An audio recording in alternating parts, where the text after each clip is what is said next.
എന്റെ ദൈവമേ, സോറി, എന്റെ ജിംനാസ്റ്റിക് ഭഗവാനെ, എന്നെ കാത്തുകൊള്ളണമേ. എനിക്ക് നല്ല മസിലുകൾ നൽകി സഹായിക്കുമാറാകണമേ. എന്റെ ഉള്ള മസിലുകളൊക്കെ ഒന്ന് പിടപ്പിച്ചേക്കണേ. എന്റെ ദൈവം,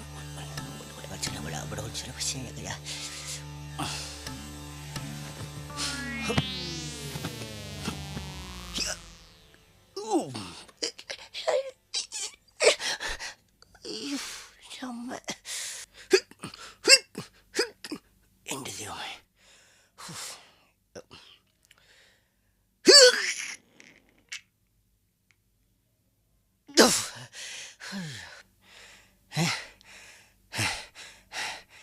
എന്റെ ദൈവമേ,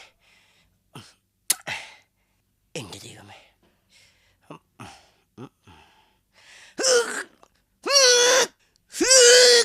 രക്ഷയില്ല.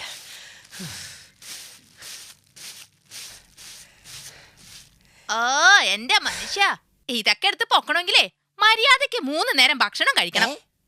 കൊക്കോപ്പുഴിന്റെ അസുഖമുള്ള നിങ്ങൾ മര്യാദക്ക് ഭക്ഷണവും കഴിക്കൂല, എന്നാ പൊക്കാൻ പറ്റാത്ത സാധനം പൊക്കാൻ വേണം. എടി, നിന്നെ കെട്ടി എന്റെ തലയിൽ എടുക്കാങ്കിലേ ഇത് ഞാൻ ഒരു ദിവസം എടുക്കും.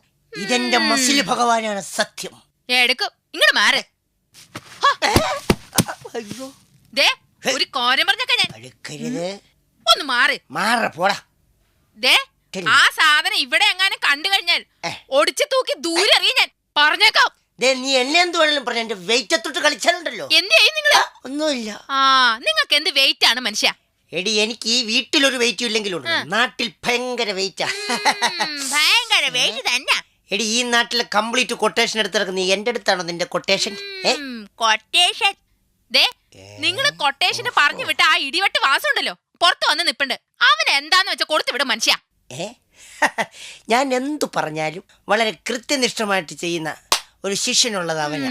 മോനെ വാസു,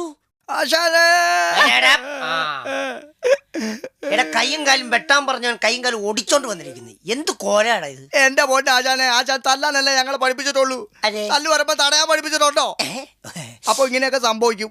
അവന്മാര് പറഞ്ഞ ആശാന്റെ മുഖത്ത് നോക്കി സംസാരിക്കാൻ ഈ ഒരു വിരല് മാത്രം ഇരിക്കട്ടെ എന്ന് പറഞ്ഞിട്ട് ബാക്കി എല്ലാം വെട്ടിക്കളഞ്ഞു. എന്നാ ഒരു കാര്യം ചെയ്യും, നീ ആ മൂലക്ക് പോയി. ആശാനെ, എന്റെ ഈ കയ്യും കാലും ഒക്കെ ഒന്ന് പുറത്തോട്ടെ, ഞാൻ കാണിച്ചു തരാം കേട്ടാ. നീ എന്ത് ചെയ്യും? ഞാൻ വല്ല കൂലിപ്പണി എടുത്ത് ജീവിക്കും.